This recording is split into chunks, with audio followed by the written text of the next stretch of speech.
मात्र एक दर्जन केरा किन्नलाई बजारमा 300 देखि 400 रुपियाँ तिर्नु परेको कुरा सबैलाई थाहा छँदैछ। यसको विभिन्न कारणहरू मध्ये भारतबाट आउने केरा रोक लगाउनु चाहिँ प्रमुख कारण हो। किन रोक लाग्यो भन्दाखेरि भारतको उत्तर प्रदेश र बिहारमा चाहिँ पानामा विल्ट भन्ने किरामा लाग्ने रोग महामारीको रूपमा फैलेको थियो।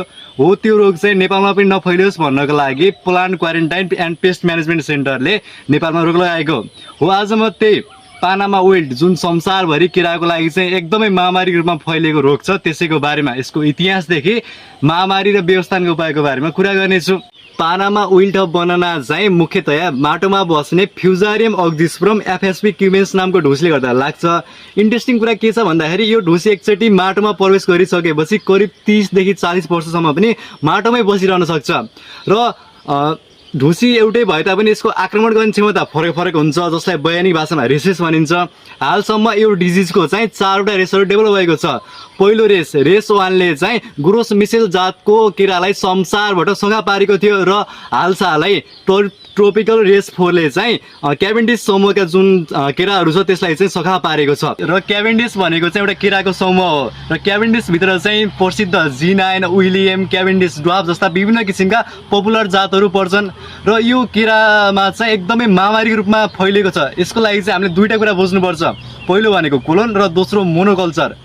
केरामा चाहिँ अरू बालीमा जस्तो बिउ हुँदैन, त्यसैले चाहिँ हामीले चाहिँ कि त यसलाई चाहिँ यसको गाना जसलाई हामी सकर भन्छौँ सकर सारेर चाहिँ नयाँ बिरुवा लगाउनुपर्छ, कि त भने प्रयोगशालामा हामीले टिस्यु कल्चर गरेर नयाँ बिरुवा उत्पादन गर्नुपर्छ।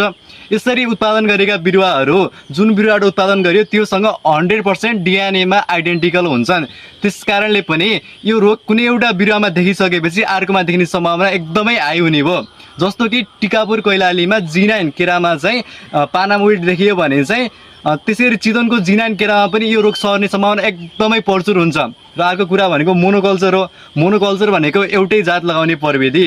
पहिला चाहिँ ग्रोस मिसेल भन्ने केराको जातमा चाहिँ यो पानामा विल्ट रोग एकदमै देखिसकेपछि साइन्टिस्टहरूले क्याभेन्डिस भन्ने जातको भेराइटी डेभलप गरे र पछि चाहिँ क्याभेन्डिस समूहमा पनि ट्रोपिकल रेस 4ले चाहिँ एकदमै आक्रमण गरिरहेको छ। त्यही भएर अहिलेको संसारमा चाहिँ साइन्टिस्टहरूलाई एकदमै ठुलो चुनौती खडा गरेको छ। नेपालको सन्दर्भमा कुरा गर्नुपर्दा चाहिँ पहिलोपटक सन् 2023मा टिकापुर कैलालीको केही केरा फार्महरूमा चाहिँ यो रोग देखिएको थियो।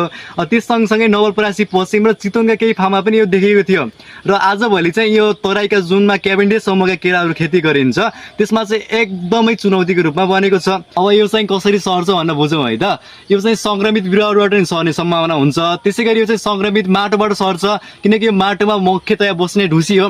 र जस्तै कुनै एउटा व्यक्ति अथवा ट्रेक्टरले चाहिँ सङ्क्रमित फिल्डमा गएर चाहिँ माटो टेकेर त्यो टाँसिएको माटो चाहिँ अर्को फिल्डमा गएर छोयो